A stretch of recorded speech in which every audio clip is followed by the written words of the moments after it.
Bonsoir, fellow investigators, and welcome back to our video podcast, Into the Darkness, where my friends and I play the Call of Cthulhu role-playing game. I'm your host, Tom Rayleigh. Our campaign is Reign of Terror.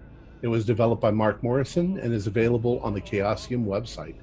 Our maître de jeu is Mick Swan, and this is episode 5. This time, I will give the recap as Jean-Marie Dubois. So without any further delays, let's begin our journey into the darkness. Bordel de putain de merde!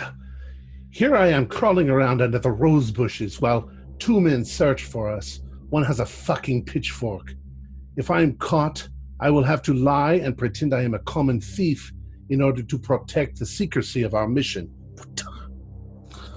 I have my knife ready if that Philip Put catches me. What is my life worth? Fucking nothing.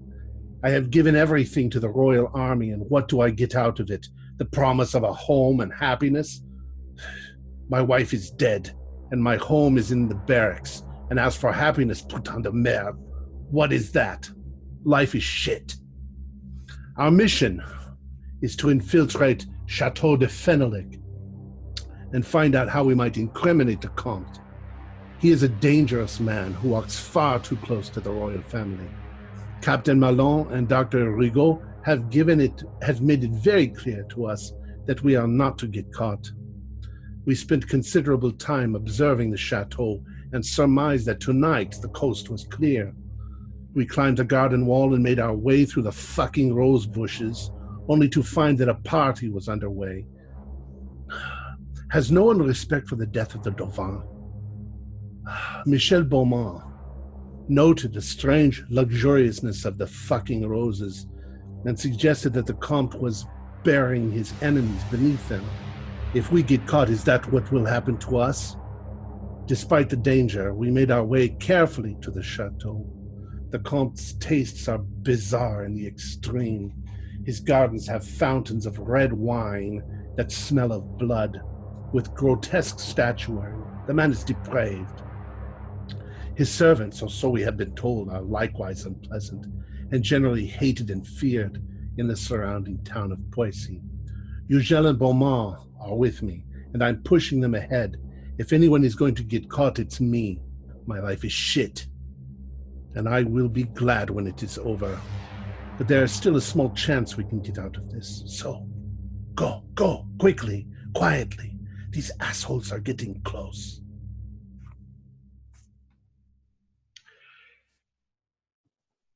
Thanks, Tom. Well, when we left you last time, there were two men had just come out from behind the stables, the coach. One with a lantern, one with a pitchfork. Yes. And they are really just sort of standing at the corner of the building at the moment. Okay. So just on the corner of the building where it's sort of got the garden here. The gardens are here, and the house is here. It's the corner nearest the gardens. Basically the way you came. And the man is peering around the gardens with the lantern, while his friend with the pitchfork is standing behind him. They're muttering something, but you can't hear it from where you are. I've given the signal that we should freeze, so they don't see the bushes moving or anything. Okay. After a few moments, there's a shout comes from the direction of the coach corps, and they're joined by two other men. There's some sort of commotion between them, and then the two other men head off into the gardens and start poking around in the rose bushes with their pitchforks. We have to go quiet. Is there like a rock or something like that lying around? Many. All right. What I want to do is I want to pick one up, and in the opposite direction of where these guys are poking, I want to sort of chuck the rock somewhere towards another set of bushes, away from us, but like basically to get their attention, going that way. Well, I mean, you're by the side of the house at the moment, Okay. and they and the gardens and the way you came in are all to the north. To the south is the drive of the house, and that leads down to the Iron Gate. So, Pretty much the entire side, the entire east side of the estate is overgrown. Much the same for the west side of the estate. The only side of the estate that isn't overgrown is the side where the drive is. I signal for them to move as close to the wall as possible so that there's the largest amount of rose bushes and barrier between us and them. The wall is about 100 feet away, though. You should, from where you are. Well, I'm kind of seeing that the roses are all overgrown, yes? Yes. So we're... In some places quite densely as well. We're near the front edge between the house and the wall. Yes? Well, you're near the front edge near the house. Right. The wall is about 100 yards, 100 feet behind you.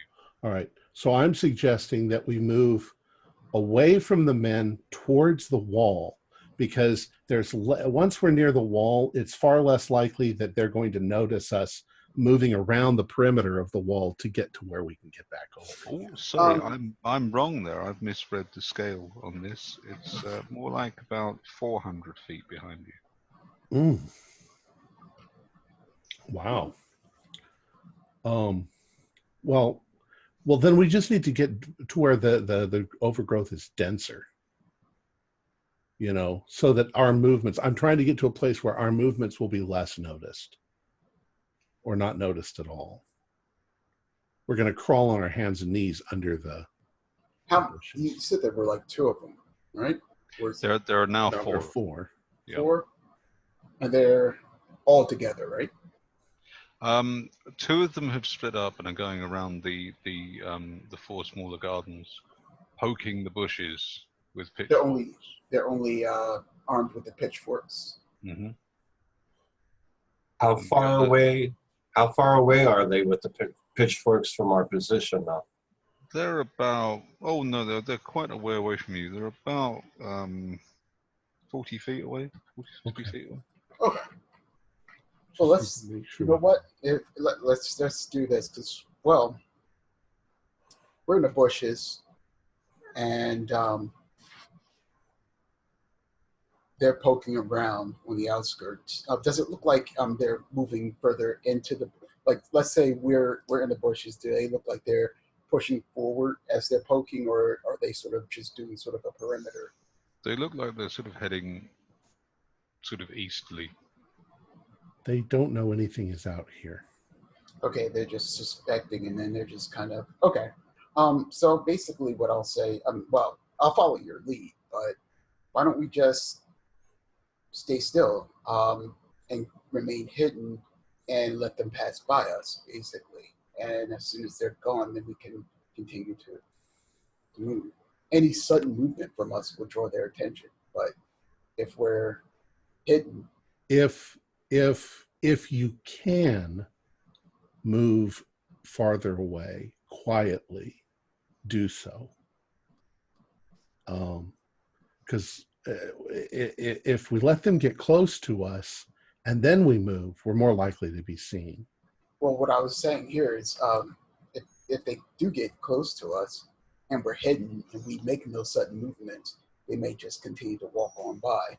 Whether they're some ways away, we can start to move. That's what I mean. Like, just remain hidden until they're completely gone. Well, they're 40 feet away. That's a long way. Anyways, okay, if you I'll follow your lead. If you can move quietly, do it. Yeah, otherwise, if you know you're going to make a move, freeze. Don't make any noise at all. Okay, I'll follow your lead. Okay, so what are you actually doing then?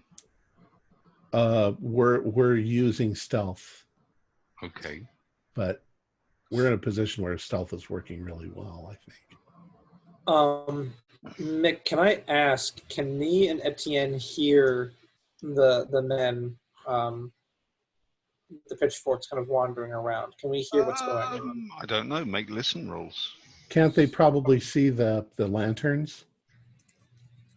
We're Very behind the heavily wall.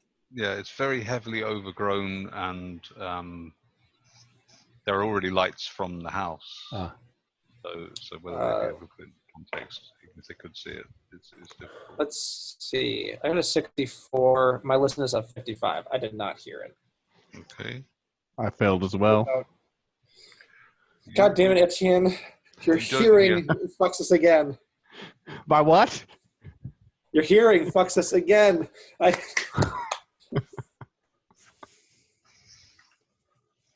Pressy's got really good hearing. I'm tempted to make Plot a hole, roll he's here.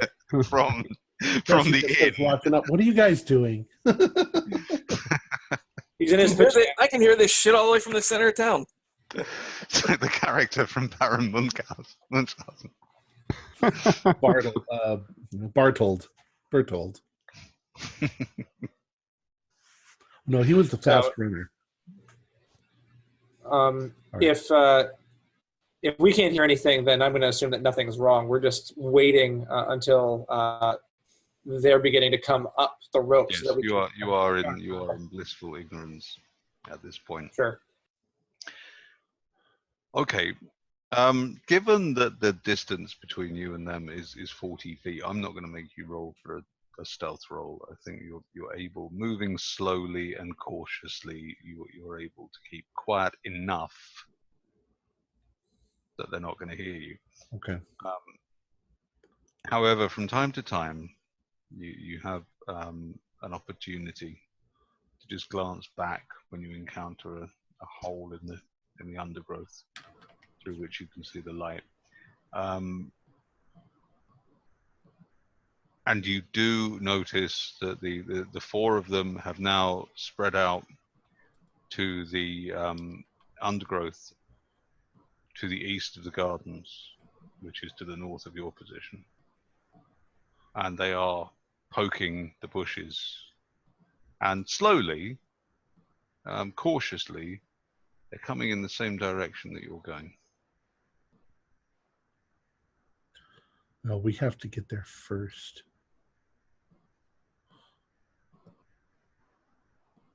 Hopefully they'll just give up in a few minutes, because an animal would run. I like Michelle's idea with the rock at this point, and maybe we could have him throw the rock, and we could stealthily walk quicker towards the wall. Well, the thing is if you throw a rock and they actually hear a noise, then they'll know there's somebody out here. It might be in the wrong spot, but they'll still know somebody's out here. What if they send guards out and around the outside of the wall to catch the thief before he can get away? That's true. I was just figuring we'd make a run for it. Didn't they open the gate? We could just run right through the gate. I don't know. There's probably not roses right up to the gate. No one has tried. I thought we opened it last week. No, the gate was opened by a guard to admit a cart. Right. I recommended that we that someone jump over and open the gate for us to come in. We did not go with that plan. Oh, okay. Yeah. Well, isn't there a party going on? There's going to be people out in the front coming and going, probably. May not be that kind of party. Wink. Oh, haha. There still may be people traveling to and fro. So are you going to stop moving, or are you going to keep moving? If we feel that there's danger and that we might be found, then yes, we will stop moving. But we're going to, every time we get the opportunity to move. Is there any breeze or wind or anything that moves, rustling the bushes at all? There's a slight breeze. It's an airy summer night.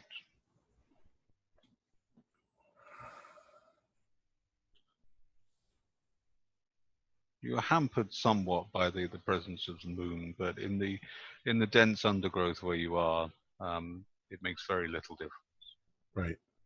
It's very dark where you are. Your eyes have accustomed to it a little. I think we just can't panic. Let's meticulously make our way to where we can get out. Okay, we push through southwards a little further. You can now just begin to see the vague outline of the circular drive directly outside the house. It's difficult really to see it because the gravel's black, but it sparkles a little in the moonlight, which belies its presence. At the same time as you reach this, you also, for the first time, have a clear view of the front of the house, which is very, very brightly lit. There are one or two aristos standing on the terrace, seemingly waiting to go in to the party, and a carriage, which you presume to have been their carriage, is just pulling off round to the side of the house.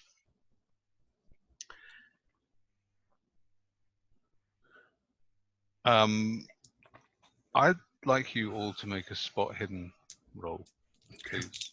Including us behind the wall? No, or just the ones who are. 15. I missed it by 2. Can I use some luck?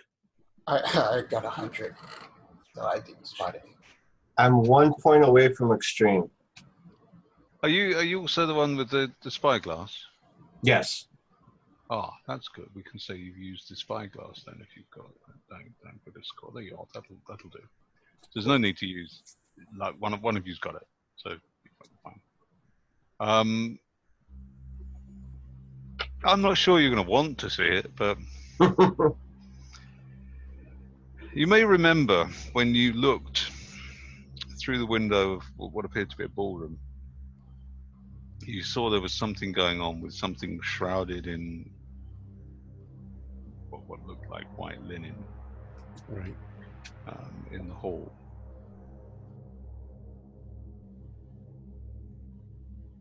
This time you get a perfect opportunity to see exactly what it was. And through your spyglass, with something of a shaking hand, as you realise what you're looking at. Oh look, the sanity alarm's just gone off.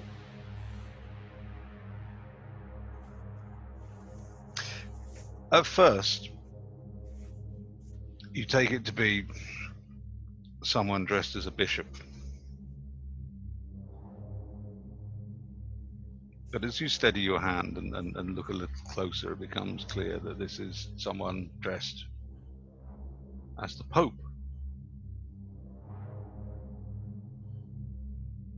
Each guest seems in turn to be kneeling before the Pope,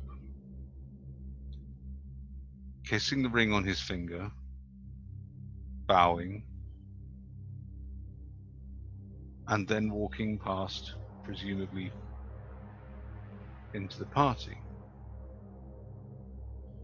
What strikes you at first is that the Pope seems to be wearing some sort of red and white mask. You adjust the lenses of your spyglass, try and get a better look. And what you see shocks you to the core.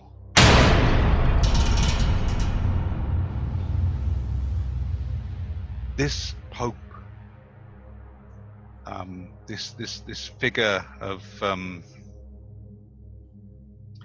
God's vicar, is an unspeakable work of blasphemy. For it's not a man dressed as a pope, nor is it a mannequin.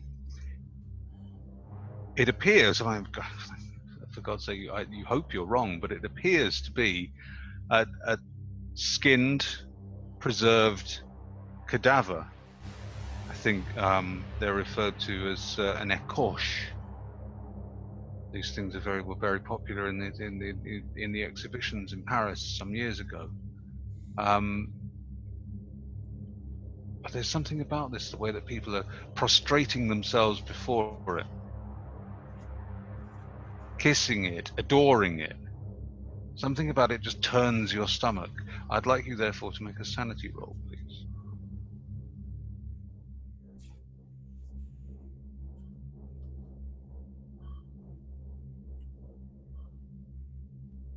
$68 out of 69. Oof, you're shaken. How many do I take? 1 for passing. I almost dropped the spyglass out of my hands, and my hand is visibly shaken. And I look to the other guys, and you don't want to see what's there. I describe the scene. I tell them they're kissing the hands of a dead priest or bishop, and I'll tell you that you can see I'm actually like shaking, like there's blood left from my face. I'm white as a ghost. What really strikes you more than even it just compounds the horror of the incident so much more that through the windows of the house you can hear this laughter, raucous laughter and giggling and the sounds of merriment.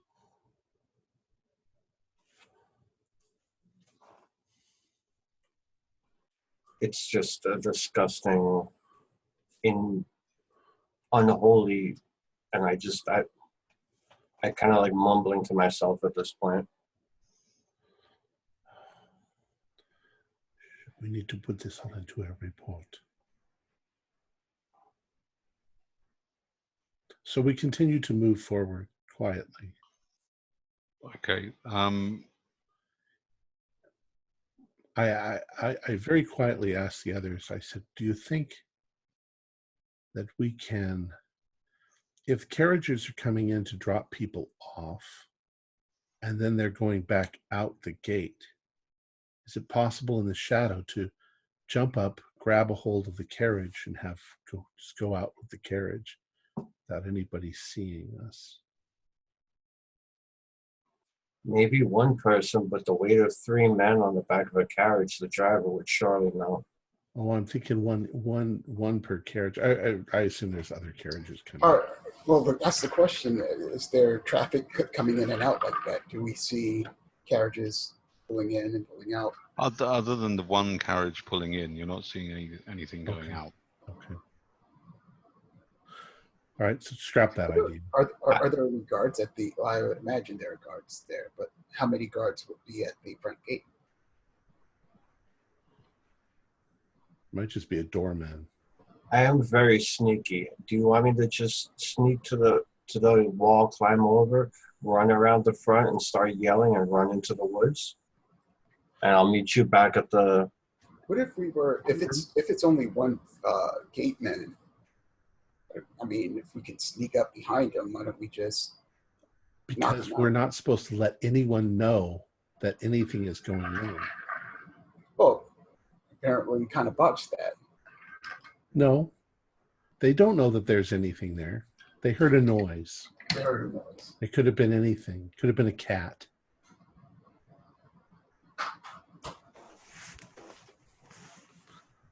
Well. But if you knock out a guard, they'll know there was somebody here. Right. You know what? I didn't bring my my flask with me. I was going to say. How about this? Is it possible? Is it possible to get to the wall and get over the wall where we are, and then just go around and retrieve Etienne and Renaud? It would be challenging, but it could be done. What if I gave them a boost? Let's try it. I mean, we can boost one person up the wall, and then that person can grab a hold of the next person and pull him up, and then the two of them can pull the third person up. We just need to be in a spot where nobody can see the wall because of the undergrowth. Could you all make a spot hidden roll for me, please? Pass that one. Better than half. Hard roll. I passed that as well. I passed 44. All as one. You notice that behind you, the lantern, the light of the lantern just sort of disappears. And in the last afterglow of it, you can see one of the other men trudging back round, presumably back into the coach house. They've given up. They've given up.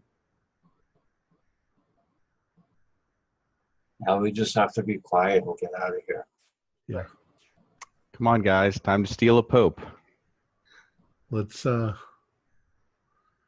wait 5 minutes just to make sure that there's no more activity. Yeah. And we'll make our way around to get back over the wall where they are. Okay. I mean, while you're waiting there, the last couple of guests have gone in, presumably kissing the Pope's ring. Pardon the term.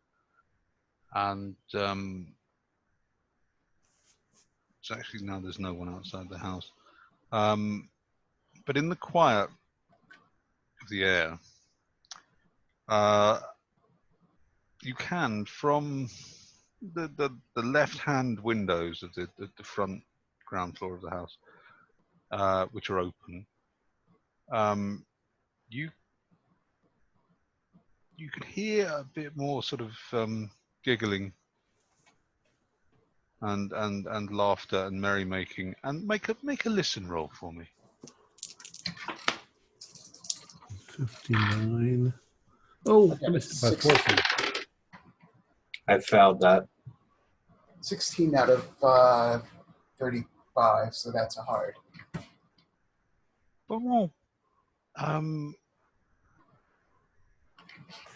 Look, you're a man of the world.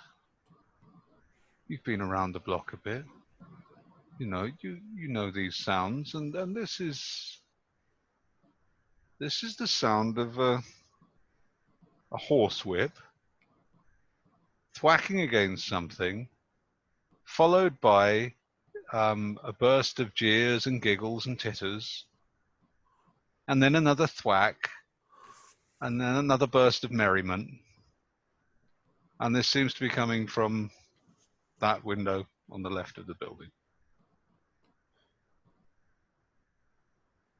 Okay, well, we are heading on our way out. Is there a way to peek in the window as we're going past the house again? I'm trying to figure out where we are and what we're doing. When you get to the other side of the circular drive, to the drive that leads down to the gate, you would be basically straight on to the house, so you'd have a full view of the whole house. And Ugel does have his spyglass. I'll pass it to Mary or Michelle if they want, but I'm kind of already disgusted by what I've seen. I'm also in future. In future, if you're using the spyglass, if you actually stipulate that you're using the spyglass, I'll give you a bonus dice. Okay. So Michelle, because I think it makes things a bit easier to see.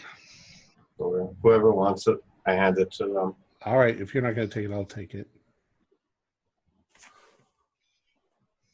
I'm looking through the window. Okay, well, it takes you a little while to crawl down to the into position, but from what you can see the backs of wigs, and there are people standing around a table. You can see candles, what look like they might be baskets of bread, piles of fruit, things like that kind of indicate that it's probably a dining room.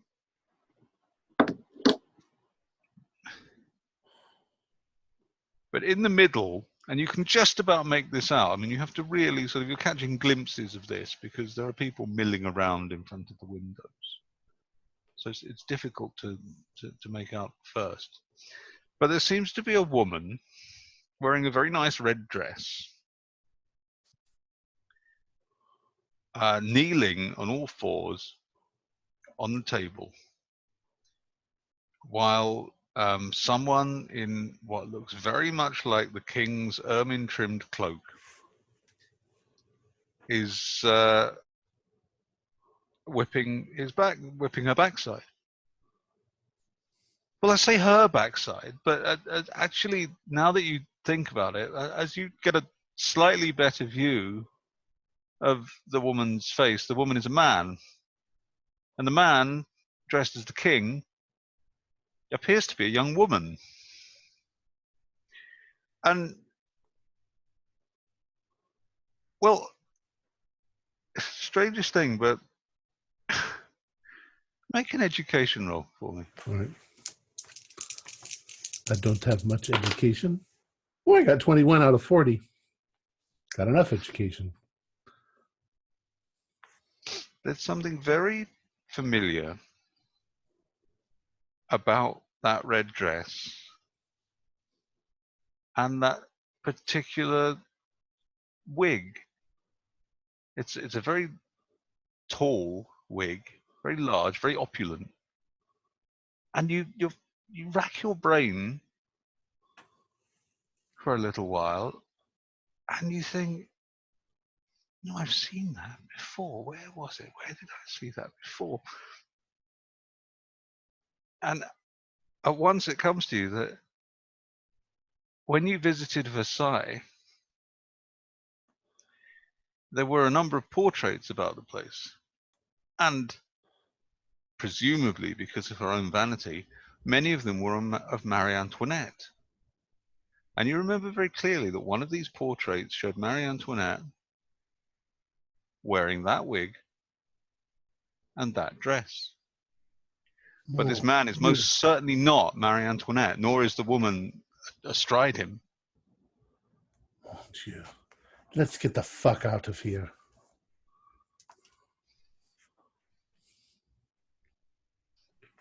More dead popes?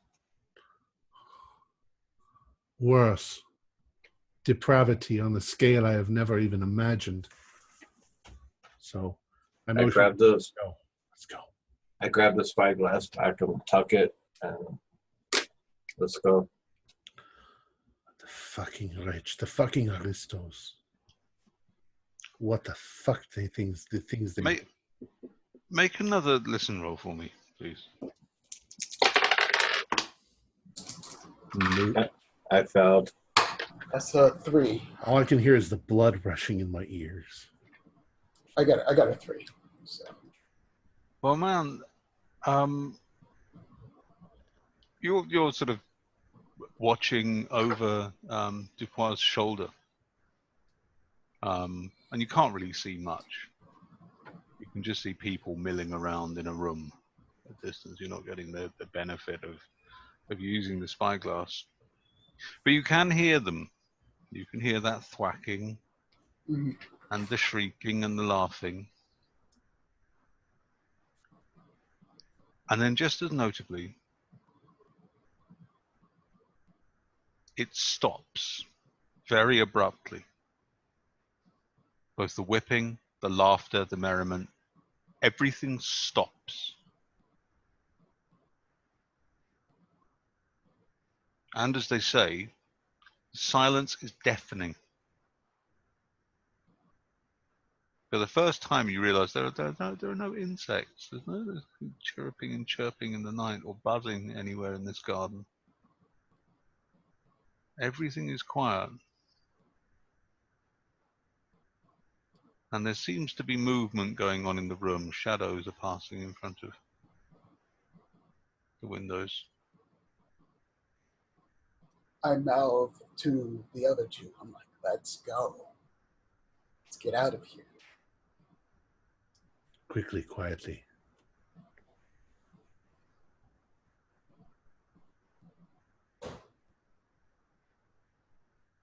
Okay, you move off through the bushes a bit further.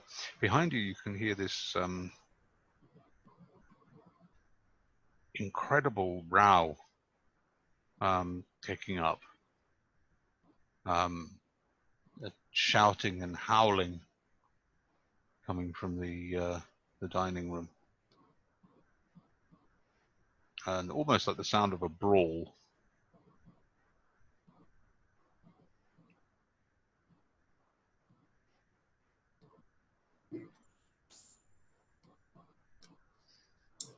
Yeah, I'm gonna continue to go. We'll continue to glance back every once in a while through the bushes, but we got to get out of here. Okay. Well, unless we see something interesting, then we'll stop and keep looking. it takes you about 15 minutes to make it back down to the gate, and there appear to be 2 guards at the gate. Oh, we headed for the gate? Oh, sorry, I thought you were headed for the gate. Were you headed for the... going to head to the wall. Okay, well, in that case, it takes you about 10 minutes to get to the wall. It's roughly equidistant. You're basically in the center of the estate. It's difficult going. Actually, I think if let's say it takes you more like 20 minutes, because 10 minutes would be going down the drive, 20 minutes going through the undergrowth. Right. It's horrible. You're glad you're not wearing a uniform, because you would have just been snagged and caught up in it. Yeah. At least with old clothes, you can just let them rip.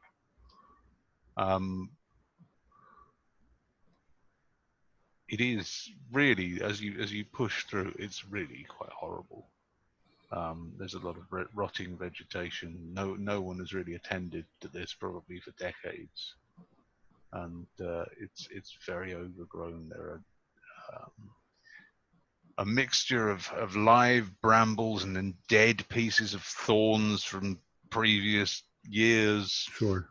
So it's quite dense. It's quite difficult to push through, but eventually you make it to the wall.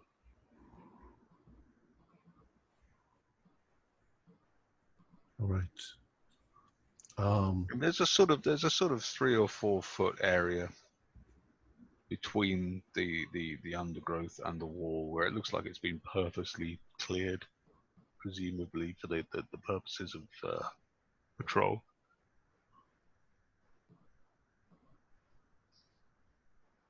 Have somebody boost one of us up and at least get somebody on top of the wall to help the others. Eugel, you go first. You're All the right. lightest. We practically just pick him up. I'm not the lightest. No, Eugel. Oh. Eugel is the lightest. So let's just we're gonna boost him up. Yeah. 39 out of 40. I just got it. Okay, it takes a couple of goes, and you just about manage to grab one of the spikes on top of the wall, and after a bit of a fight, you manage to get your other hand up there and pull yourself up. And it's lucky that you're quite small, because you just about managed to fit yourself in between 2 of the spikes, so your legs are hanging over. All right. Next mission. I'll see if I can assist. Yeah. Just steady him as I boost him up. Let's see. He can climb up onto my shoulders. You said it's about 10 feet tall? We've still got the rope, correct? Yeah. We're not near you. Oh, okay. Yeah, I don't have a climb rope. So. But you're very tall, and if you get on his shoulders, you're probably the height of the wall. Yeah. It shouldn't take me much to climb over. So, Tom, why don't I let you go over first? Well, because you're going to have to pull me up. Okay. I'm the strongest one, but I'm gonna jump up, and you guys are gonna grab me and pull me up. I don't know if you might. I don't know. That's a 59. I don't have a climb roll, so.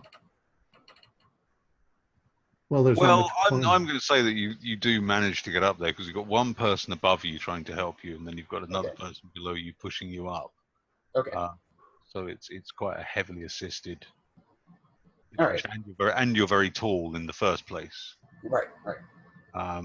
So I So think you just about managed. You have to grab hold of Ujel's boots and lift up, and Ujel has his elbows locked behind the spikes and is using those and nearly falls back off the wall as you get up on the top of it. But you manage it. You manage to get back up there. But now comes the hard. This next bit with the great big burly bloke being pulled up the wall.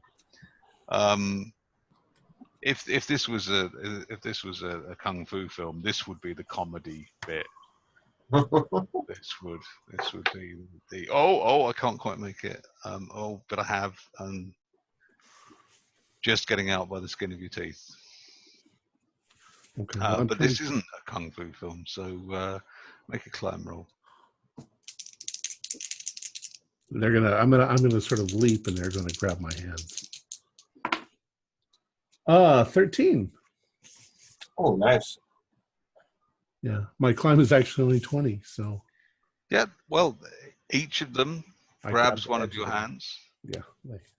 And they pull you up, and you manage to find a purchase. The wall is as badly maintained as the rest of the estate. Okay. Can we jump down on the other side?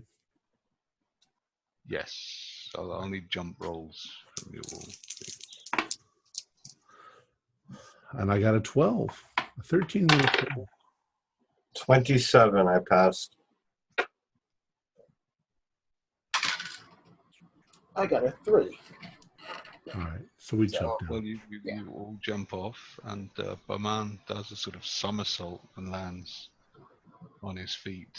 You fucking show off. They got 3. Now we must quickly go around and grab the others. Yeah. Okay. Which will be interesting because for Renault and Etienne, they're going to hear people coming from the side through the woods. It's going to be us. Maybe we do that thing that we've always done because we're soldiers. We go. You just read my mind. So they know it's us. Okay. Well, we'll just assume that you rendezvous.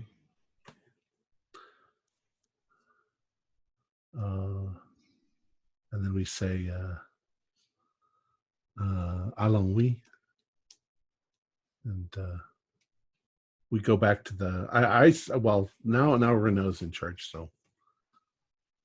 Well, first off, I'd like to, as they approach, I kind of see everyone. I kind of not smack, but tap Etienne to grab the rope. We don't want any evidence of anyone being here. So as I tap him, I'm going to approach the soldiers approaching and say, what did you find? There's a fucking party going on. We need to get out of here. Mm-hmm. We'll tell you back at the room. And I nod, and I kind of whisper over to Etienne that there's a party, that we need to leave now. And let's just go through the quickest way. We should probably avoid the road. There's carriages coming to and from. So Right. We'll stick to the woods on the outskirts of the road and just head right back into town. Oui, mon capitaine. On the way back to the, on the way back to town, I described to them in horrific detail what I saw with the Pope and the mask and the body, and then every once in a while you hear me saying like mumbling prayers. They are depraved beyond we ever imagined. We need to find evidence of this to present to Malon. It sounds like you have found the evidence. if we get our hands on that Pope of yours, you shall, that would do nicely, I think. I think Or they if you could just get a piece, the finger with the ring. We just present that. If we get a finger, they'll turn around and say we got it from the catacombs. We need hard evidence. All we really need is we need the soldiers here to storm Comte de Fenelic's chateau while one of these depraved things is going on.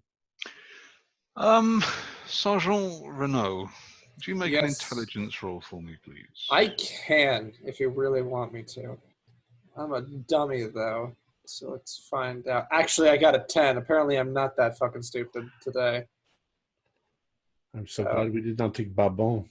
Yeah, I have... Yeah, that's an extreme. Well, you recall that you were told by Captain Malone to get physical evidence that could be used to authorize a raid on the property. Yeah. And that bringing such a raid against an aristocrat is a difficult thing to do. And there would be a certain quality of evidence required. So the finger wouldn't be enough. The finger is too little, but I think that bringing the entire body with us is a little overkill. It's something in the middle.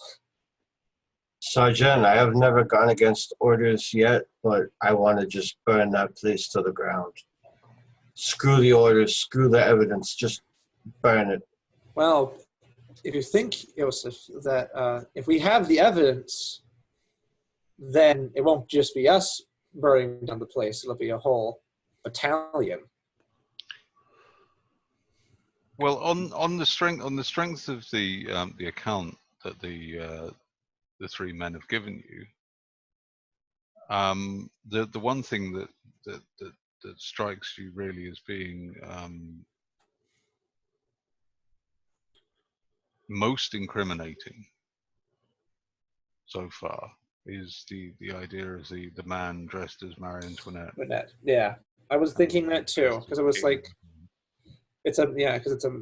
well, see, now I ask you, Mick, why? Is it because they're making a mockery, or is it just the same outfit? Like, it's literally... It's true. Well, it's because it's they're mocking the Yeah. He functions, you know from what Malone has told you, that Fenelic functions under the protection of Marie Antoinette. He is a favorite of Marie Antoinette. Which means that if we can prove that he is mocking her, Precisely. yeah. Okay.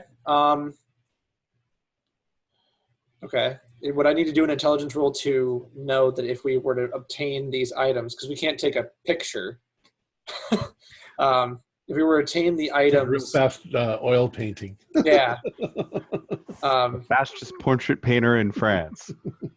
If we were to take the items that we saw and then present them to the captain and say they were using this in a depraved act as a mockery to the queen, do you think that would be enough? Do I know if that would be enough?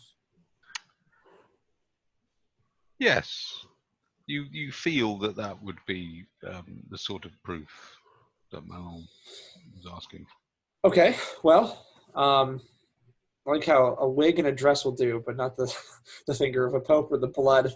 But we now know what we need to do. We need to somehow get inside and get that wig and dress and then get it to the captain. But so far that has been very nearly impossible to get inside.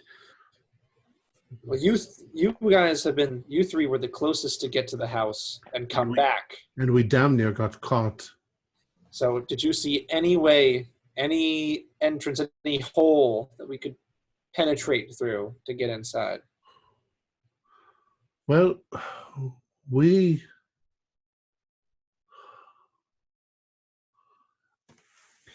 have not done enough reconnaissance.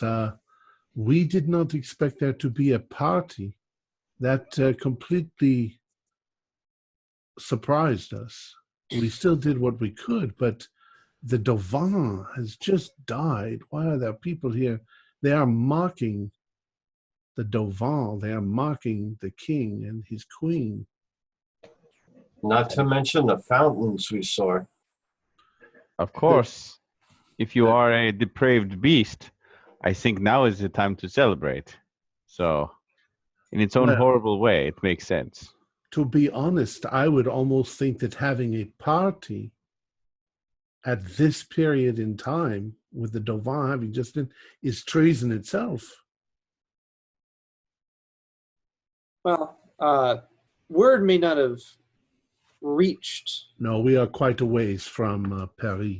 Yeah, word may not have reached From this town yet, but they're still making a mockery of the throne. We also know something else, and that is that Fenelek has confederates. These people who are at this party. Really? They would have to be confederates. They are here mocking the queen and the king themselves too. And they are aristos. It's also odd that they're throwing a party here, and yet Fenelek is still in Versailles. I am not so sure. We don't know that for certain. We don't know. I think he came back. Are you all still by the wall? No, this is while we were walking, I assume. We're sneaking. We're almost back to the barracks, I think. Or back to, not the barracks, to our... The inn, the hotel, the inn.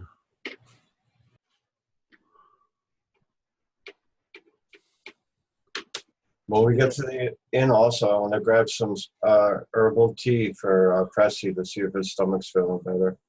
There was a moment when there was a cessation of jocularity. I imagined Fenelek had arrived. I do not know. We did not see him. Did we see him? We didn't see him. We can also find out where the wine and food shipments came from to prove there was a party. Well, we could also try and use that to our advantage. I know that earlier last week, we talked about getting in using the carts. Maybe that could be our way in. Not pose, but maybe something happens to the men driving the cart and we're replacements. We don't really know what's going on. We're just here to deliver the wine. Tell us where to put it. That is not a bad idea. You know, not posing, but we maybe ambush the cart, depose of the driver and a hand, and then two of us go, we're replacements. We don't know what we're doing. We don't know what this is. We were told to come here and deliver this. If nothing else, it's a way inside. Very good. We just have to make sure we know when there's a delivery too. But I agree, that's a brilliant idea. But then we would have to dispatch in some fashion these The driver. delivery men. Yes. Oh, perhaps we don't have to ambush them. Perhaps we can bribe them in some way. Perhaps there's a simpler issue that we may consider. Timing. They're having a party this evening, and quite a raucous one from the sound of it. So perhaps we give them a few hours to get it out of their system, and when they collapse into unconsciousness and drunkenness and that sort of thing, we try to waltz in there. That is a great idea. We still need Christophe, though. I don't feel comfortable leaving him there in case we get caught. Well, how long does it take for a bunch of drunken, orgiastic people to get drunk? A few hours? Well, they may be having orgies until dawn, but at dawn, we can just find a window between them passing out and the servants waking up. We can slip in.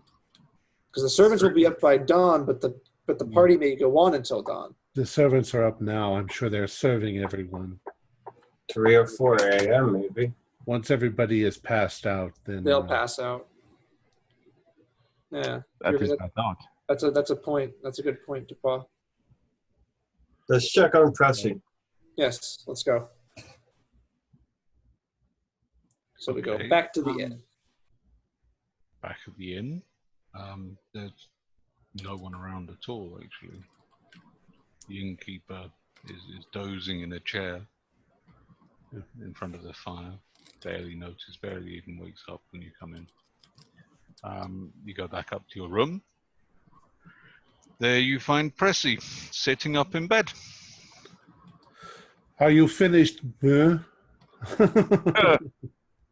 I hope. It's been a rough day.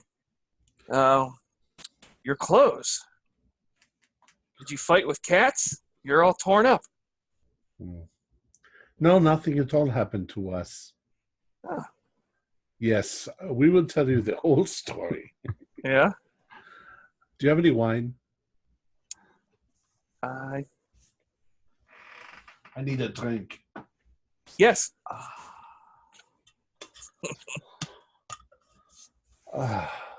Yeah, we should drink. We tell him everything that happened. Mon Dieu. Mick, when they give me the descriptions of the Pope and some of the other things they've seen, do I have any shot of deciphering any of that with an occult skill? Or getting any clue as to if there was something beyond just wild partying going on? It doesn't strike you as anything particularly organized. Okay. You can make a roll if you like.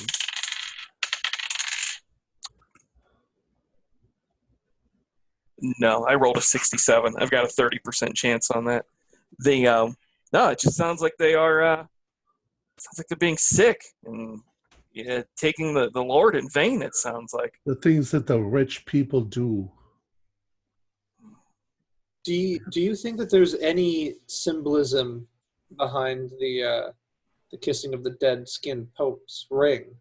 Mocking the church? Do you think it's just mocking the church, or there's any occultic deep rooting or something like that? I don't really think so. It almost sounds like maybe they're trying to say that the church will no longer have power, and that's why the Pope is dead. But that still does not make any sense, because then they're kissing the ring still. It seemed like they were adoring it. They were adoring the body and all. Was the Pope thing dancing? Was it moving? No, I don't believe so. I believe it was just a body, right, Mike? Yeah. Nakosh. Yeah. It wasn't just an effigy. It was a real body. It was a body. I have no clue. That is not what they taught me in preschool. All blasphemous. Well, everything about it, the statuary in the garden, blasphemous. But I am feeling stronger on my feet. If we're wanting to go back, I certainly go back with you. We're hoping that they get all drunk and pass out, and we can sneak in. Perhaps. That makes sense. How many people again did you see? Was this a couple dozen? We couldn't really tell. Yes, it was a party. There were lots of people. It looked, and the dining room looked large but crowded. It sounds like there was quite a few people there for this small town. Aristos even. I mean, if this was a commoner's party and the room was full, sure, but this is Aristos. They would have had to travel to get here, or can't imagine there's that many people living back at that house. Oh, no. They came. They traveled. They were all dressed like Aristos, right? There was many wigs we saw, I believe. You know, with my knife, if I get to that statue, I could cut the arm off with the ring. And so we have that. We'd have the wig. We'd have the dress. If we They would also know that we had been there. Well, by that time, we'd be out of town. We'd be out of Dodge.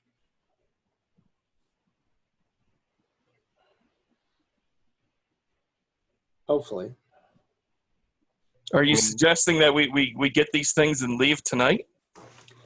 As quickly as possible. We need to get back to the captain with this evidence.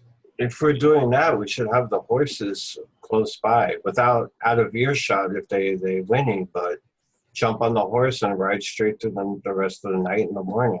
Wait, you're seeing my thoughts. We still have a problem, though. The problem is that even with an arm and our stories, when they realize the arm is gone and they know somebody has been there, they could clean everything up and then just completely deny anything. Unfortunately, the aristos have more weight in such an argument than we would. Yeah. Yes, but if we have the wig and the dress and claim mockery, it won't They matter. could just say that we got them from somewhere else. It's a conspiracy against the Comte. It seems to me these things could all be exactly pointed in another direction very easily. But Because if we go, nobody at that party would corroborate. They would all deny it completely. But if everyone there is committing treason, and we went in and just tapped the person in the dress on the head and threw them on our horse and took them, yes, they are aristo, but they're traitors, so we're bringing them in. I have an idea. I have a great idea. What we need for our evidence is, I bet you that these aristos write down their experiences. Tonight we went to the party at the Comte's, and this was an amazing thing that we did. We need to get some diaries of some of these ladies that we suspect have been there. Perhaps. And if they will incriminate. If an aristo incriminates Comte de Fenelic by describing some of the things that have been done, that would be very strong evidence, stronger than the arm. Now, remember, everyone, that what we're doing is essentially just providing enough evidence to provoke a raid, which will provide even further evidence. These people aren't going to trial. We're not arresting them. We're raiding for more evidence. And if our evidence comes up flat, we're going to get accused of kidnapping should we take somebody. Yeah. But the dress is something that can be lost in the evening. That buys us time, and because it is a specific dress, someone saw that in the painting while we were at Versailles, right? No? So Yes. that is just not any dress. That dress maybe is the best choice we have. It's just enough to provoke a further raid with a whole battalion of people breaking in and saying, you may be aristos, but we have evidence. Berate us after we find nothing. Well, Mon Sergeant, what is your orders? What do we do? I say that we leave here. I like Christoph's idea of taking the horses with us in case we need to make a quick escape. We get found, we leave immediately. And we'll rush down the road and we'll just leave town. I think that we should do like a combination of everything. We should try and find as much evidence possible, but our main goal is the dress. We'll get the dress, we'll get the finger, we'll get the diaries, we'll get as much as we can before we need to leave. We should also prepare, a route directly out, the quickest way out. What is to the three people that went in, what is the quickest way out of there that's not the wall?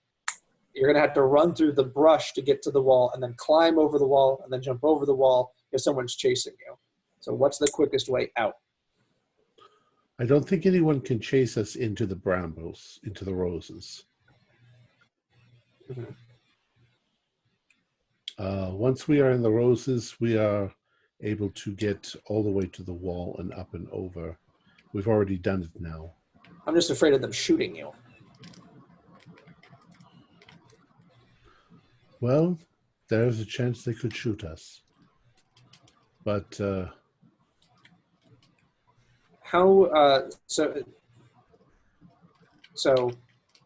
how many of us should go inside? All of us, or one of us, or just 2 of us, 3 of us? How many? What do you all think? Well, we're trying to make this like a stealth mission without being noticed, correct? As stealthy as possible without us being noticed. Well, you are a sergeant. What do you tell us to do? I think the people that went inside are the stealthiest, and they should probably go in. I think that the other 3 of us, Christoph, Christoph, how nimble are you on your feet? I'm pretty light on my toes. If you 3 would like to have Christoph, I think that would be smart. I think that me and Etienne should. I don't know. Etienne, what do you think we should do? You and I, your ears are terrible, and I am a klutz. I'm good in combat, but I'm not good at running around in the dark. I think perhaps we should wait near the entrance, and if they sneak in and things go bad, it's a sign of trouble, gunfire, shouting, whatever. I rush in with my pistol and my axe, and we make our escape to the horses that we keep tied up in the woods. Mick, the gate. Let's say the worst possible thing happens, and they can't make it to the brambles, and their only out is the gate, and they've commandeered. This is worst case scenario. Everyone knows you're there. You've commandeered a carriage. You're driving. The gate is your only out. How difficult would it be for me and Etienne to then open the gate from the other side, from the outside coming in? Is there like a bar? Do we just push it? As far as you can remember, there was a lock. You remember the Baban, you remember the rattling of keys when the cart arrived. Which means we'd have to like break the lock somehow. Our pistols won't break that. Look, if the gatekeepers are doing their jobs, the gate is quite a distance from the house. So we get what we need. We come outside. I am hoping that everyone is drunk, unconscious on the floor. We get what we need. We come outside. We commandeer one of the carriages, and we immediately begin to drive it towards the gate. The gatekeeper should assume that one of the aristos wants to leave and should just open the gate automatically before we even get there. You and I had the exact same thought. I literally had that exact same thought. All right. So then that should be our plan. And if worse comes to worse, I arrive from the bushes, fire my pistol at the gatekeeper, and then use my axe to open the gate. Yes, and I will position myself near Etienne, but also in a position where I can maybe like take a rifle and prop it up and fire if need be. I'm not going to do that until I hear gunshots or I hear someone screaming from over the wall, but you need cover fire if the worst goes to shit. And okay, and I, as games master, will absolutely wreck the flow and force you to have to put in an edit point right now because I've desperately got to go to the toilet. Okay. I'll be back in just a second. Well, I'm about to talk them all out of that, but yeah. Well, when you saw the girl, she was the girl and the guy that were the girl and the guy. They weren't in the main house, were they? Yes. They were? They The were dining room. The dining room table. Okay. Listen.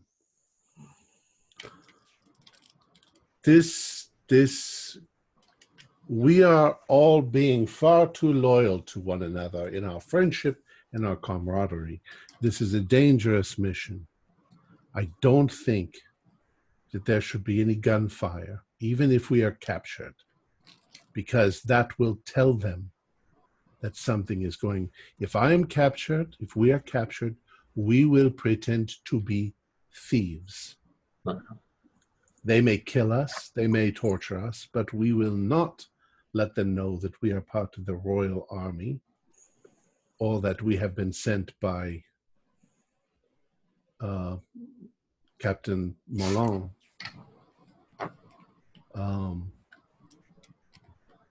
Because I believe once the Comte knows that his debauchery is going to get out, then he will just sweep it all under the carpet and pretend like nothing happened. And they will believe the aristos before they will believe us. What do you say? I agree. Seems reasonable, but if you do get out and get caught, try to dispose of whatever you have over the wall. Of course. Yeah. If you're fine with not having any cover, that's okay. I think cover makes it look like we had planned it. So then that's the plan. You guys will go in. Your main objective is the dress. Well, and it also means that we will abort if we get there and find that everybody's wide awake and having coffee. If there's no way to get to it, we'll have to try another day. Yeah. So you were going to say that if we get there and find that everybody's wearing Marie Antoinette's dresses. No. This is just a masquerade ball where everybody dresses up like Marie Antoinette. Then it's easy answer. Walk in naked. In now. And started getting silly.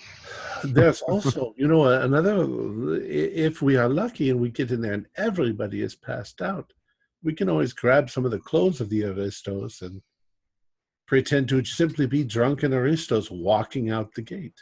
Open up the fucking gate.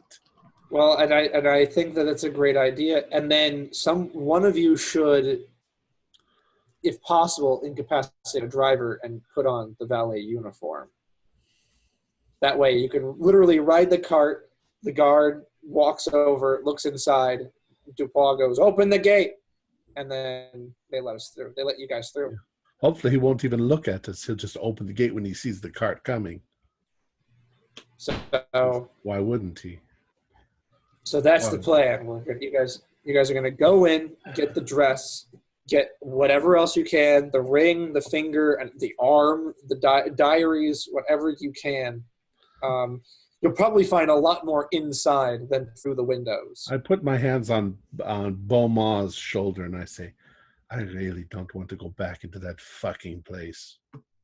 But c'est la vie. Say it like this. The sooner we get this over with, the sooner we can get the hell out of here.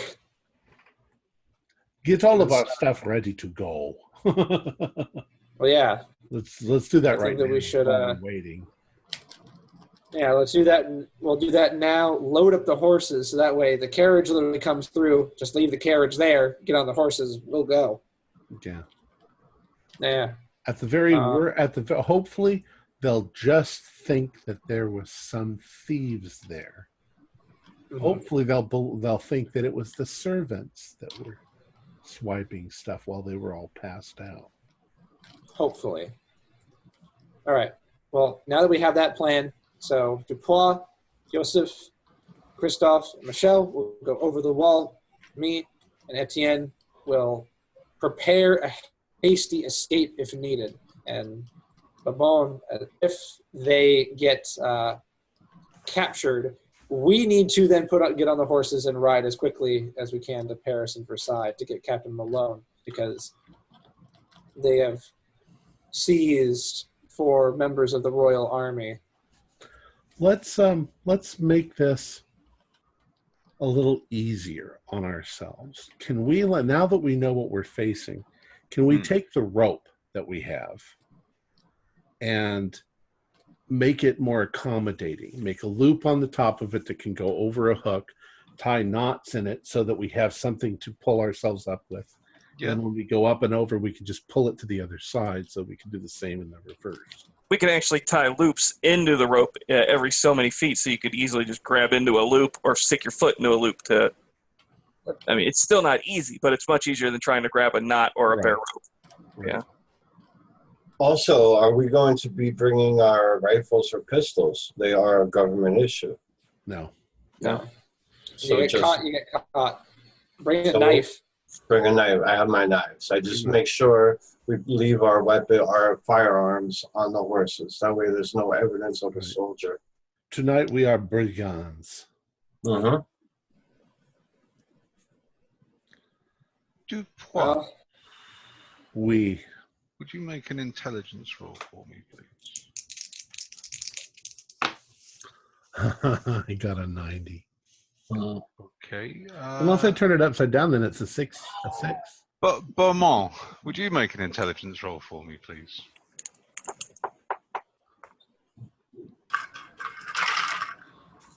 Oh, we might not make it to the second scenario.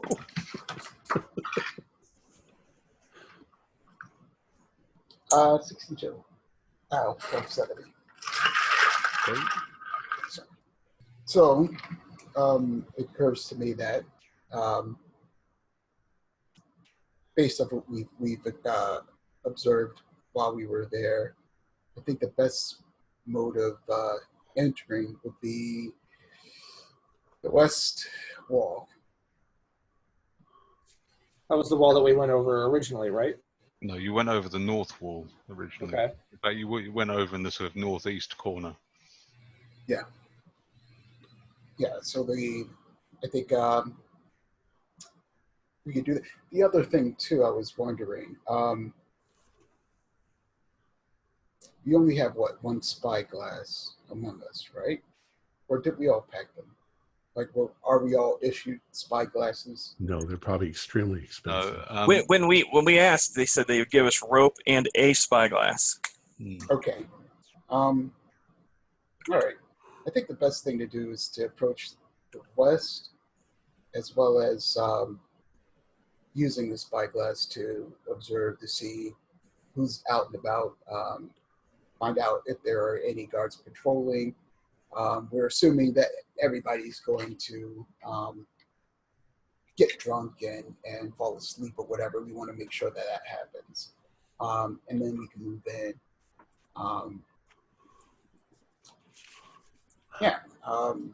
And Do any of you know how to do a sleeper hold? I mean, As soldiers, would we maybe know how to do something like that, Mick? that was the other thing. That's the reason why I was suggesting that we could knock out a few guards here and there. But I'd treat that as a maneuver.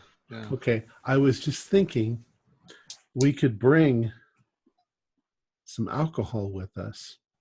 If we actually manage to knock somebody out, and pour it on them. pour this all over them, and then later on somebody will think that they just got drunk. Right. Good idea. And if they say, I did not get drunk, they'll say, yeah, look at you. That would cover our tracks at least. Exactly what I was thinking. So let's have that contingency in case something happens. If we can come up behind somebody and knock them out. Okay, it's about. I said you went in originally at 9:30, didn't you? Yeah. And people were still arriving at the party. You were there. The last few people were arriving when you got round to the front of the building. So it's no later than about 11 o'clock still. Well, when do you want to go in? Like 2, 3 in the morning? Yeah, we could do that. I mean, hopefully by then everybody will be drunk enough and sleepy enough to be knocked out. Yeah. They'll have gorged themselves on food and drink and. Now, to be clear, are we actually going to attempt to take the ring or something from that dead body? Wouldn't that let them know we were there? Well, Renault told us to take the dress. Okay. Because if Dress is the priority. If you just took the ring, it could be a thief. But if you took a body part, no one's taking a body part as a thief. Yeah, we could take the ring if we can get it. I'm not sure if that tells us anything, but the dress, that they were mocking the queen with the dress. The Pope's hat. Unmistakable. You have a point. There was a mask on it too. I don't want to touch that thing. What you took to be the mask, you realised was actually the skinned face of the cadaver. Oh, okay. That's why you lost a sanity point. All right. What do you call it? What is the name of the hat of the Pope? Mitre. Le chapeau de père. It's a mitre. Le chapeau de Sacré-Père.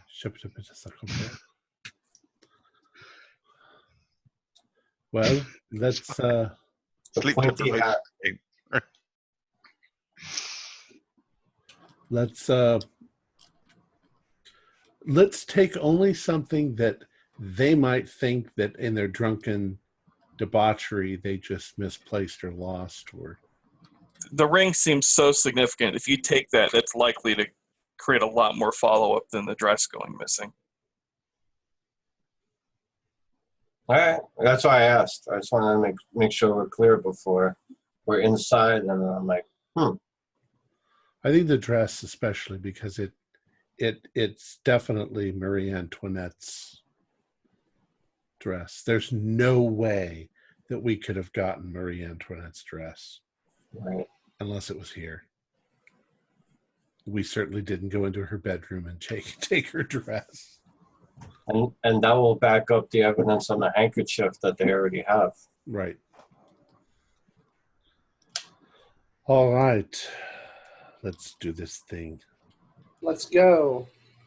The So plan is in we're motion. waiting until about 3 a.m. But Yeah. Okay. You wait until that hour, and arrive on the west side. Can we have some climb rolls then, please? did we get a bonus because of the rope thing that we made? I will give you a bonus dice, yes. And you've already been up and over that wall Yeah. a couple of times. So I got an 11, so this time we just go right up. I go right up and over. I got a 47, but I don't have a climb roll. 07. 07. 17. So we Okay. reach down and pull a Boma up. yeah, I'll give you that. Yep. 3 of you pulling up Beaumont. Beaumont is unusually tall. So again, your unusual height. We pull him up by his I'm lovely, so- luxurious hair. If there was water, I'd be rigging this so that at least one of you drowned. Just but there isn't. All right. Okay, and jump rolls on the other side of the. Yeah, pass. 20 pass. Before you jump, though, what are you doing with the rope? We're 29. just going to flip it over to the other side. Oh, and maybe we should put it in our... Pass. I pass as well. Hide it in the bushes right near. No, because we might have to go over it some other place on the wall like last time. So, tied around my waist like a belt. Okay. That's no problem. You're a soldier. You're used to carrying bits of rope. And you're very strong as well, so that's no problem at all. Which is good, because you don't want to get into the realm of encumbrance. And I tell you now, if I am captured, do not come back for me.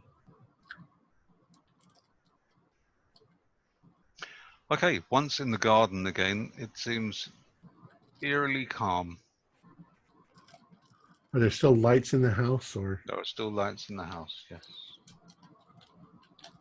we don't hear any music or anything? No music, no. Right. So quietly, quickly, around to the side, where we can see in the windows. Okay. Okay. Where are we? Oh no. Okay. I'm going to need a stealth roll from each of you, because you're running out from the cover of the undergrowth across open ground to the side of the house. 49 out of 70. 29 out of 70. I got 18 out of 20. Oh, 42 out of 50.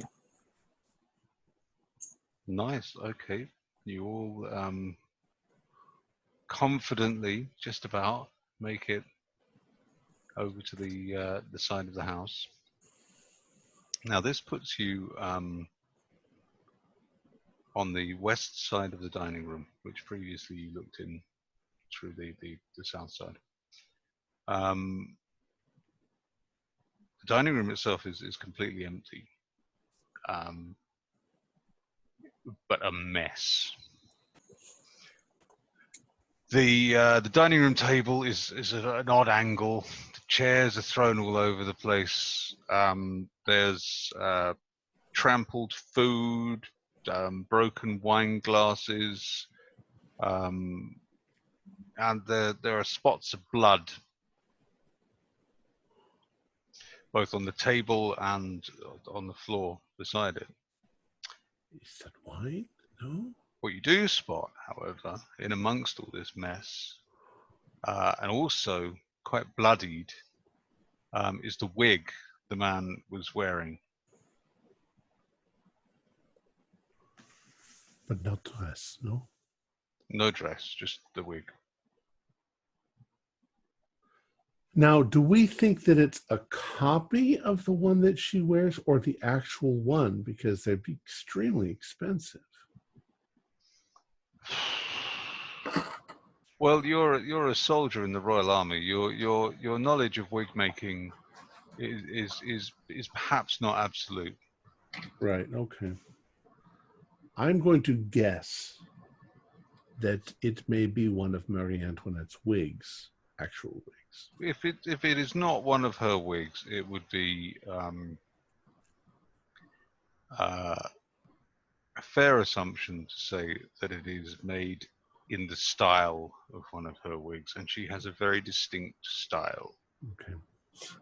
You know, you're used to seeing the woman is incredibly vain. You're used to seeing portraits of the bloody woman everywhere. So She has frickin' sailing ships on her hair. And, is it possible to open the window?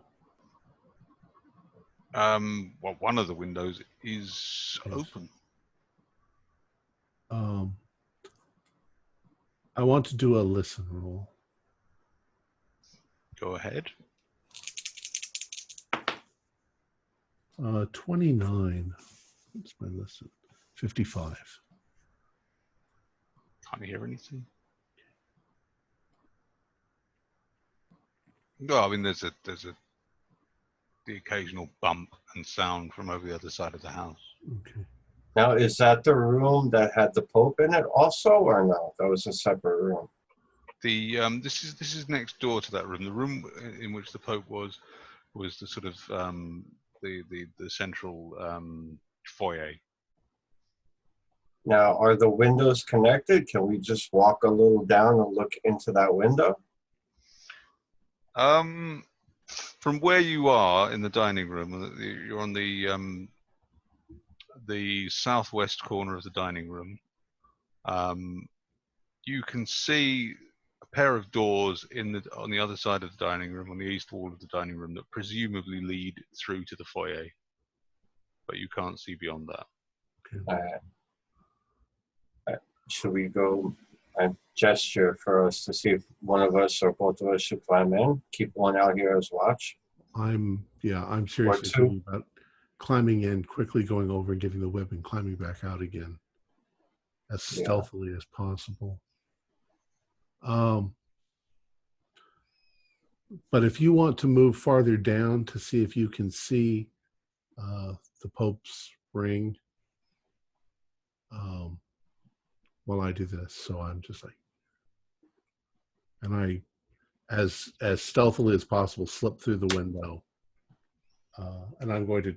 My intention is to cross over, grab the wig, come right back, and go out without anybody hearing me. What I'm going to need from you then is a combined climb and stealth roll. I'll need a climb roll and a stealth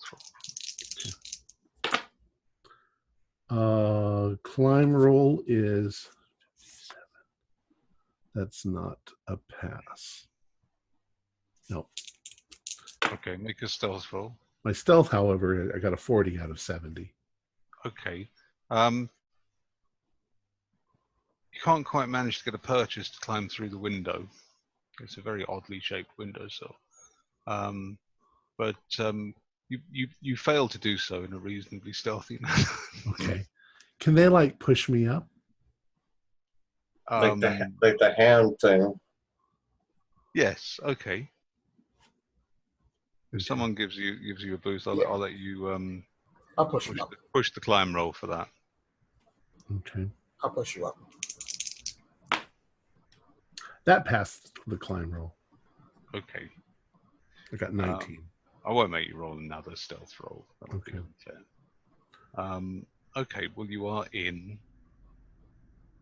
the dining And room. as soon as I'm in, I do another listen to make sure I don't hear anybody coming. Okay. Make a listen roll for me. 40 out of 55. So Don't hear anything. You hear a bit more noise from over the other side of the house. as quietly and quickly as possible, I'm going to go over, grab the rake, come right back, and go right back out the window. Okay, give me another stealth roll. Come on. I need to get 70. Come on. If I get a 90, I'm going to fucking kill myself. Don't jinx yourself. 59. No, 56. Okay, you make it over to the wig and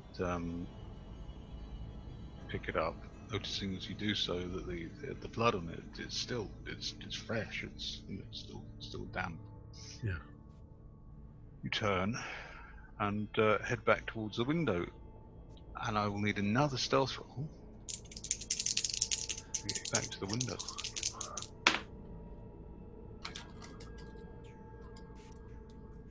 Can I use my luck points? I have a 73. Yeah, okay, yeah, I'll let you use luck on that. All right. I almost slip in the blood on the floor. Man. Put on the man. Okay. And all right. I won't get you to make a climb roll. Getting out the window is much easier. It's it's window height on the inside. Right. It's not raised up as it is on the outside. Right. Right. You're just lowering yourself down, and there are people who know you're coming who are waiting to help you. Okay, so you now have the wig. Should I hand the wig to one of them and have them go back? What do you think? I don't think anything. Well, I'm asking them. I'm the keeper. My mind is a blank. Should one of you take this and I'm go in a back? state of zen. With the nearly full moon and running back and forth, we might draw unwanted attention. Let's just get whatever else we can and take a run for it. But each person should hold something. Don't one person carry everything. That way at least something gets back. Etienne, put this under your shirt.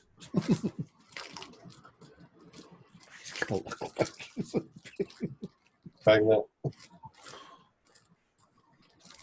All right. So we're going to move on a little bit. Mm-hmm.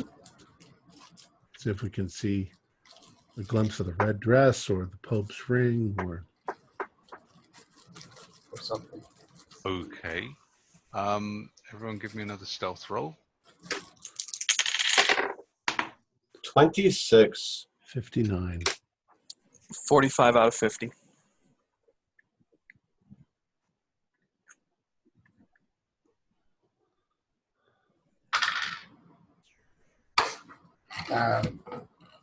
That is a 28 out of 20. So I bet. Okay. Oh, shut up. You're making too much noise. Okay, carry on. All right. So we want to get to the next, wherever we can see into that first room again. Have we seen any people? Nope. No drunk people lying around on the ground. Okay, shit. Lights are still, the candles are still burning in the house. And you can definitely hear movement from the others from the east side of the house. There are definitely people on the east side of the house. You can hear the sound of shoes on floors. But no voices or music, though. You haven't heard any voices. Okay. And there is no music. There's no music. But you haven't heard any voices, but all you have heard is the sound of footsteps from the other side of the house. Here's a question. The footsteps that we're hearing, are they sort of steady footsteps? Is it sort of like they're dragging their feet? Like, what does it sound like? There are occasional footsteps. Like someone taking a few steps and then stopping, and then a little while later taking another random number of steps and then stopping. Maybe the servants walking around cleaning things up.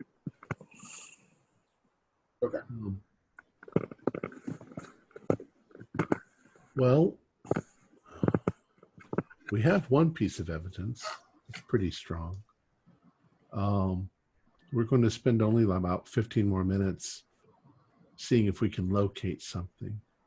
Let's check the next window. We're in the dark outside, moving along the outside of the house. Okay. Which of you are looking in through the window? I'll look. I've already looked through, so. I'll look through. Previously. Okay. Okay then. Pressy, I will need a sanity roll, please. Okay. Oh no, that is a 99. You make light of it, but there was a time in your life when you trained to be a priest, and perhaps you don't have the greatest of respect for priests as a breed. You saw when you were in the seminary, you saw a lot of hypocrisy. You saw a lot of people who perhaps didn't take their vows seriously. And many of the cardinals seemed overly officious and perhaps even as though they treated the church like a business more than a calling. But still, the experience instilled in you a sense of reverence for the office of Pope. And to see that office profaned in this way is particularly shocking to you. It's more than just repellent. It offends you on a moral level, not just a visceral level. The blasphemy is like a personal blow. And so I'm going to need you to take 1d3 sanity loss, please. 2.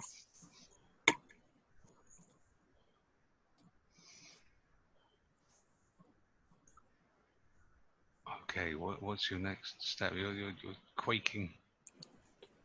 What? Yeah, I'm shaking. An eerie thing to see, because it's actually it's so shocking and so repulsive that you just it offends you so much that you can't stop looking at it. Yeah. Because you just don't believe that anyone would manufacture something that deliberately offensive. No. I put my hand on his shoulder and whisper, I know, I've seen it. No. This cannot. No. Shut your mouth. I put my hand over his face. And I pull him down. I look into the window just to make sure there's nobody in the room. That is not right. It is the front. Ugel, make us spot him. 32. Hold on. Yeah, 32 out of 70. There is no one else in the foyer. I look back. I go, we're clear. And I look back in just to. What else is in there? Anything else of notice?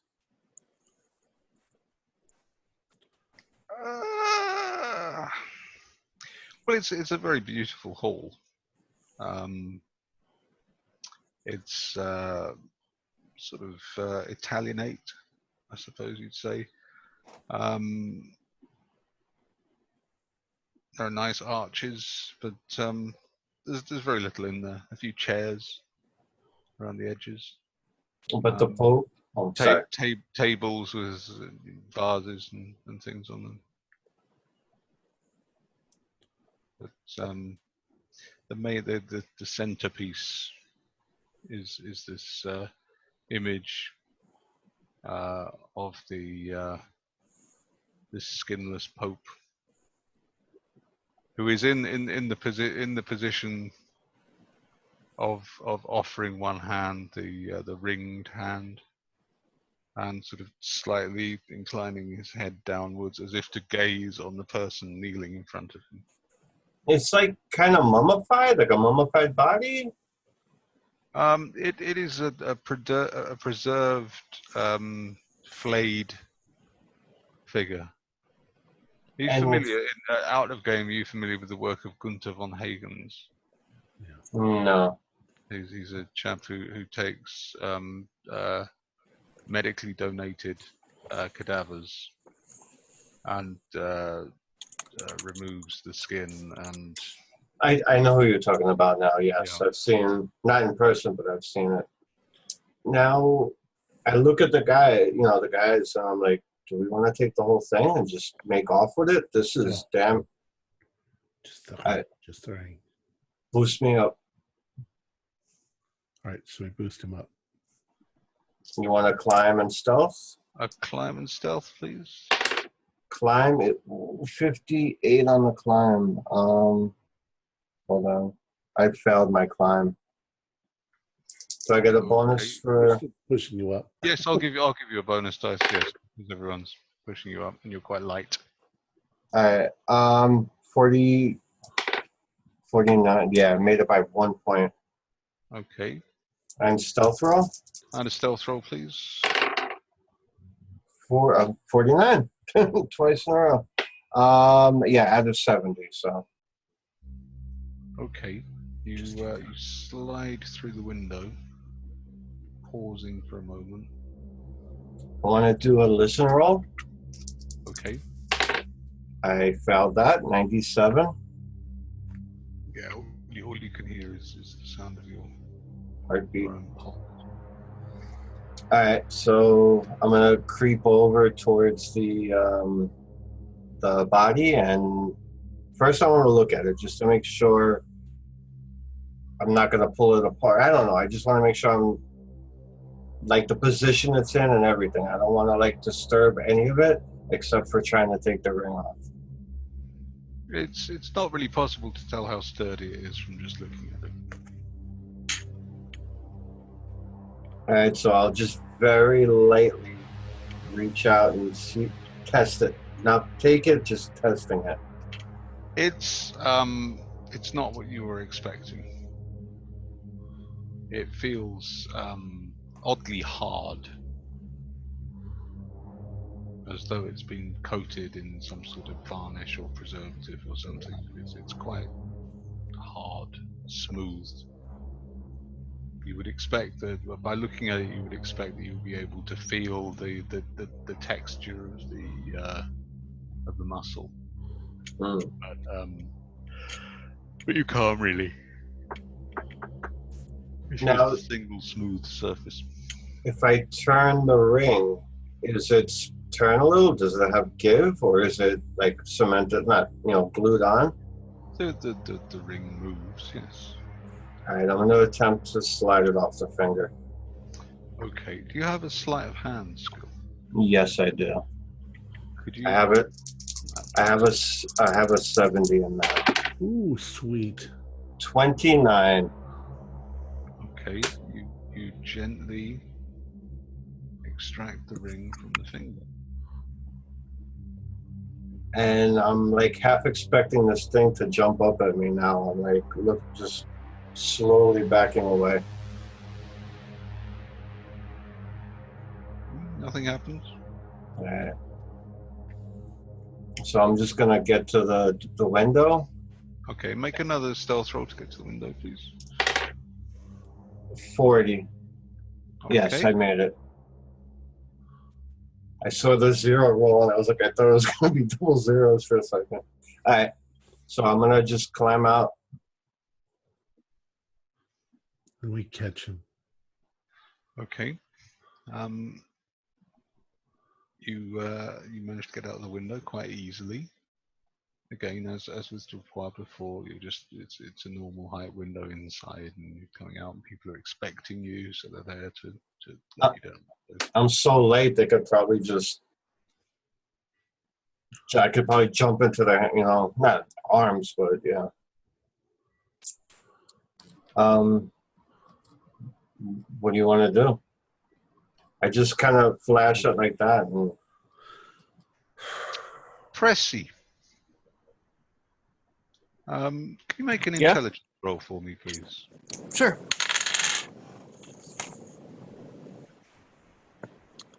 Is it 24 out of 50? Okay. Something about this ring catches your eye.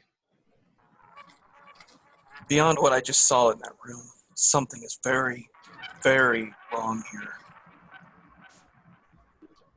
That ring is not a forgery or a prop. That is the true piscatory ring of Pope Martin V. Now, is that the current pope or is it a previous pope? Nah, he died in 1431. Oh dear. so you're saying that's the body of Pope? No, it's just the ring. Did you touch the body? It felt. Did it feel real, or it felt like a shellacked body, or? Shellacked. I Like think that's. Coated in resin. I think that's the body. It's not just a carving. That is a No. real body. I think so. It This felt smooth, but. this is sickening. That is So I probably. was saying, if you want to just take the whole body and let's make haste. No, they would Well- know that. Well, the tradition is that each pope, their ring is destroyed upon their death. But this is real. I think we have enough evidence, monsieur. Let's go. Yeah, let's get out of here. I don't like this. We haven't seen the dress, but we have the Pope's ring. I am ready to go. Okay, no more exploring. You're out. Yeah. Right. Okay. Okay. Well, I'm going to need you all to make another stealth roll to get back to the end. 31 out of 50. 02. 71. Can I spend a luck point? I have 70. Yes, I'll let I you got spend. 39 out of 20. 39 out of 20. Ah, Beaumont, you make so much noise. Hey, I'm too big. It's that gorgeous hair of yours. It just makes so much noise. Quite lucky that it looks like the night watching is deaf. But it looks like these deaf rolls, dice rolls. It's another artilleryman. Okay, well you make it. I mean, Bowman tumbles over and picks himself up again. There's a bit of a thump, and for a moment you all just stop. We all freeze and we listen. Nothing seems to be happening, so you resume moving through the undergrowth. All right. So we get back to the wall and up and over. Well, you're almost at the wall, And I'd like to make a listen roll, please. I found that. I felt that as well. I got it by 5 points. I got a hard success, 35 out of 75. Okay, Pressy and Dupois. You can hear footsteps by the wall. Somebody's walking by the wall. It's the sound of boots on gravel. On the outside of the wall? On your side of the wall, on the inside of the wall. On the inside. It must be the patrol. We should stop. I thought that the roses went all the way up to the wall. No, There's a 3 or 4 foot gap. Okay. The patrol path with the gravel. Just freeze. Okay. After a couple of minutes, one rather sorry-looking old man with an equally disheveled-looking gun over his shoulder walks past, smoking a pipe, coughs, spits into the bushes very close to where you're hidden, and carries on past. You wait for a few moments, and you can hear the footsteps get further and further away as he continues pacing along up the road, up the wall.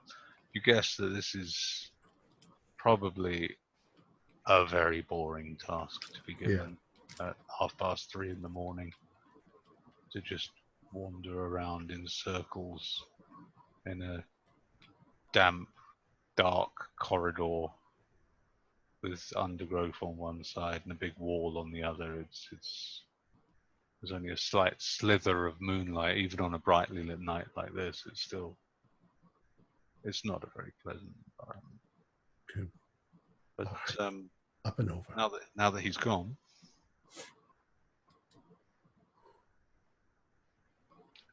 you are free to climb the wall once more. Okay. Once again, with our rope, I untie the rope thing and throw it up over a hook. Okay. Climb rolls, please. I failed 53 out of 40. I'll give you a boost. I passed. Oh, sorry. You all get you get bonus dice for using the improvised rope ladder. I got it on the second roll. I got a 02 on that one. Yeah, hard success, 19 out of 60. Oh, monster. Okay. You're straight up. Much in the way of Batman and Robin climbing a wall in the 60s. It's like just walking straight up.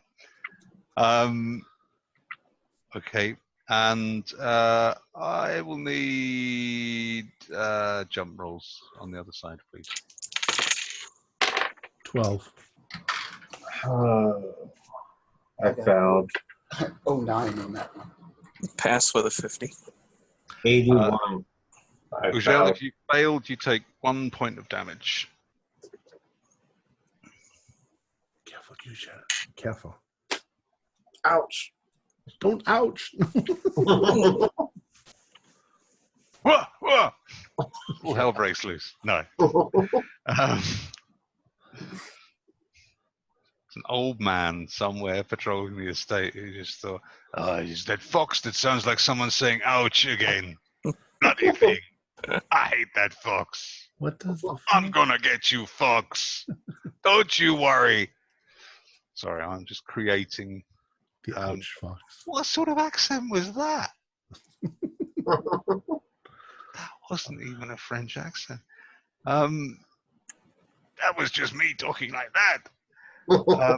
That wasn't a French accent. That was just laryngitis. All right, go. Quickly, get Sergeant. Yes. Well, you know where they are. You know where they're hidden.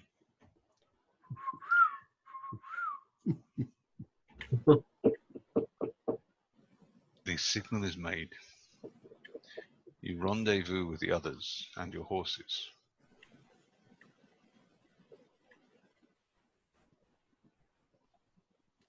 And we're heading out of town. So, Riding out. We get on the what horse. have you? We have the Marie Antoinette's wig, and we have the Pope's ring. And the Pope's ring is It's the real ring. it's the real ring from Martin, 1400s. Pope Martin V. Very nice. Is the wig? Is it the actual wig? I think so. Who has wigs like this? A point. True enough. So we start riding back towards Paris, towards Versailles, I guess. Okay, well, you set off immediately back towards Versailles. Glad to have that house behind you, frankly. And I think there we'll leave it Cool. for tonight. That seems an apposite moment. So That was good. a lot of tension in this one. Yeah. Our players included Thomas McKeon, Wayne Worthy, Fred Carter, Luke Strom, Jason Melnichuk, and myself with Mick Swan as the Keeper of the Secrets. We're currently producing 4 shows a week with music and sound effects added in post-production in order to create a richer listener experience. We provide audio-only versions of our shows free for you to download from Podbean or iTunes. If you'd like to become a patron, visit our Patreon account. Just $1 or $2 a month helps a lot. Like, share, and subscribe to our channel, and punch the bell icon for updates on our latest shows, and leave us some comments. We love reading them.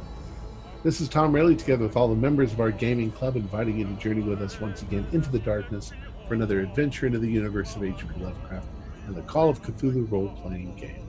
Until next time, good luck and good gaming.